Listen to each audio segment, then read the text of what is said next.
Hello students, अब हम अपनी एक्सरसाइज 5.5 करेंगे।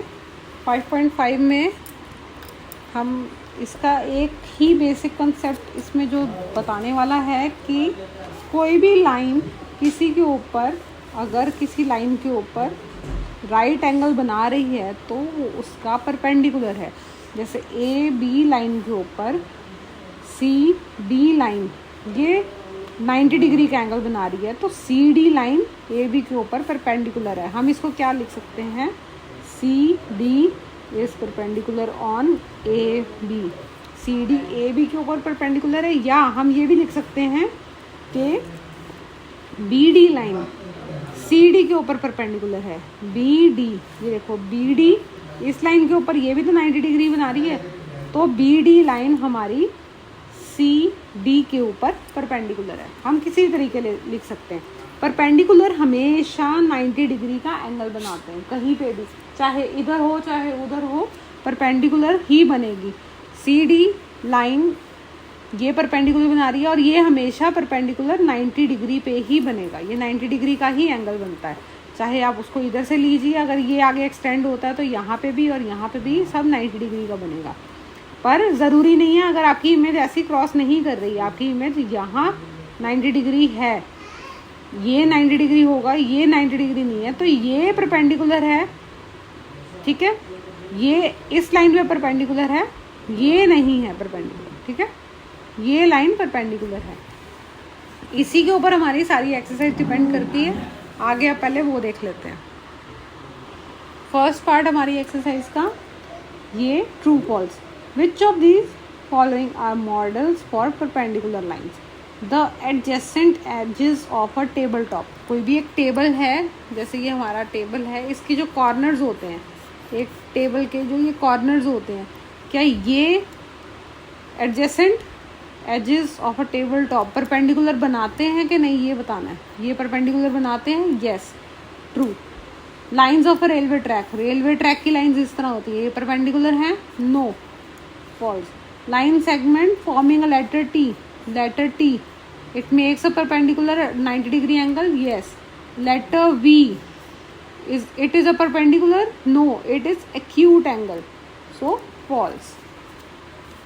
Let PQ be perpendicular on the line segment XY. एक लाइन सेगमेंट लेनी है हमने XY, ये लाइन सेगमेंट है हमारी, ठीक है।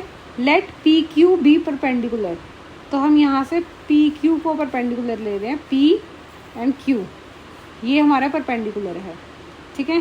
So it is making a 90 degree angle here, okay.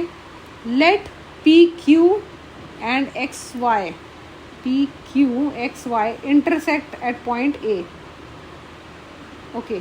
The line is P Q over here, it is Q and intersecting point is A, this is point A. Now, what is the measure of P, A and Y? Because it is perpendicular, the measure of angle P, A, Y is 90 degree. It is 90 degree because it is perpendicular, and perpendicular always makes an angle of 90 degree. They always make a right angle. So, it is done. Next, there are two set squares in your box. अब set squares क्या हैं, आपने box पूरा लिया होगा। These are the, wait, just too much bright and to lower down the brightness,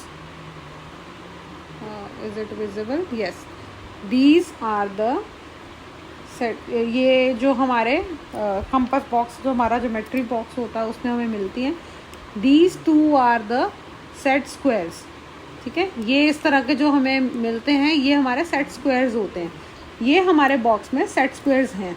what are the measure of the angle that formed at the corner, जो इनके corners पे एंगल बनते हैं, एक हमारा इस तरह का है, ठीक है, एक थोड़ा सा लंबा होता है इस तरह। अब इसमें क्या फ़र्क पड़ेगा, ये लंबा होने से हमारा ये तो वही रहेगा, ठीक है, ये एंगल्स में फ़र्क पड़ेगा, ये लेंथ ही है तो ये थोड़ा और छोटा हो जाएगा और ये थोड़ा और बड़ा हो जाएगा, ठीक है। ये इस तरह के उसके एंगल्स हैं जो हर कॉर्नर्स पे बने होते हैं। What are the measures of the angles, हमें इसके मेजर्स बताने हैं कितने डिग्रीज हैं। Do they have any angles in common, क्या उनमें कॉमन है? कॉमन तो आपको अभी दिख गया। इसमें हम और क्लियर करने के लिए इसके एंगल्स को मेजर करके भी बता देते हैं। इसके एंगल का मेजर होता है ये देखिए, these are the measures. Okay, 30 degree, 90 degree, 60 degree. This one is this 30, जो लॉन्ग वाला होगा आपका उसमें होगा क्योंकि एंगल्स में डिफर आएगा इसमें, 60 degree, and this one is 90 degree. Okay, and this is an equilateral, no not equilateral, ये अभी आपकी नेक्स्ट एक्सरसाइज में इसको डिस्कस करेंगे कि ये कौन सा है। 90 डिग्री है, 45 डिग्री है, और ये भी 45 डिग्री है। दो एंगल इसमें सेम है, और ये थोड़ा जो लॉन्ग होता है उसमें एक 30 और एक 60 डिग्री होता है। ठीक है, ये हमारे सेट स्क्वायर की मेजर्स हैं। और इन्होंने पूछा है क्या इसमें, पहला हमारा सॉल्व हो गया, इसके हमने मेजरमेंट्स लिख दी। Do they have any angle of measures in common? Yes, they have 90 degree angle in common. ठीक है, ये दोनों एंगल्स हम बता देंगे। नेक्स्ट हमें डायग्राम के साथ दिया हुआ है, इसमें हमें पूछा है, एक ये लाइन है, study the diagram. The line L is perpendicular on line M। जो L लाइन है ये M लाइन जा रही है छोटी वाली, इसके ऊपर L लाइन परपेंडिकुलर है और यही आगे एक्सटेंडेड है। और इसको आपने देखा है कि यूनिट्स में डिवाइड किया हुआ है, 0 से लेके 8 तक ये यूनिट्स है, इक्वल यूनिट्स। जब इस तरह से दिए जाते हैं तो ये इक्वल होते हैं। ठीक है, ये हमें यूनिट्स में डिवाइड करके ग्राफ लाइन दी गई है जिसको ये कट कर रही हैं, L परपेंडिकुलर हो रहा है M पे। अब उन्होंने पूछा है इनके हमें आंसर्स देने हैं। The line L is perpendicular, ये इन्होंने बता दिया। Is CE is equal to EG। CE हमारा यहाँ से 2 यूनिट्स है, EG is also 2 units. Are they equal? Yes, they are equal, ये ट्रू है। Does PE bisect CG? Where is PE? PE is this line. The points on line M bisect CG. ये CG line L पे आ रहा है तो हम इसको लिख सकते हैं CG are the points on line L and PE are the points on line M. As given in the statement, line L is perpendicular on M, so they are bisecting lines या they bisect each other, क्योंकि line L extended है तो ये आपस में bisect कर रही हैं, कट रही हैं। ठीक है, डज, ये तो हो गया, yes they bisect. Identify any 2 line segments for which PE is perpendicular.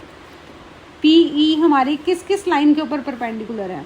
ये बहुत सारी लाइंस बन सकती हैं। ये जो PE लाइन जा रही है ये हमारी DF के ऊपर परपेंडिकुलर है, DF परपेंडिकुलर है, PE है इस पर परपेंडिकुलर, और लाइन BG ले सकते हैं, BF ले सकते हैं, BG ले लेते हैं।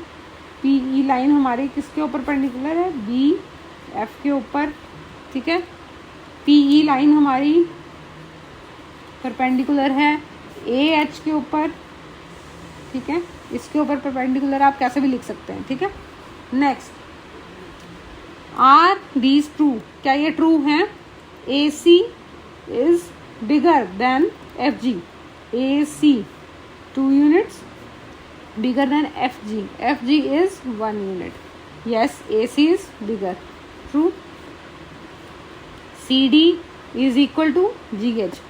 CD is 1 unit, GH is 1 unit. Yes, they both are equal. BC is smaller, BC is 1 unit, is smaller than EH. E and H is 3 units. So yes, EH is bigger and BC is smaller. Yes, that all 3 are true. अब यहाँ तक हो गई हमारी 5.5। अब next video में हम 5.6 करेंगे और कुछ एंगल्स को डिस्कस करेंगे। टिल देन हमारी वीडियोस को लाइक कीजिए। अगर आपने हमारे चैनल को अभी तक सब्सक्राइब नहीं किया तो प्लीज़ सब्सक्राइब कीजिए, वीडियोस को लाइक एंड फॉलो कीजिए, शेयर कीजिए। Till then take care, bye.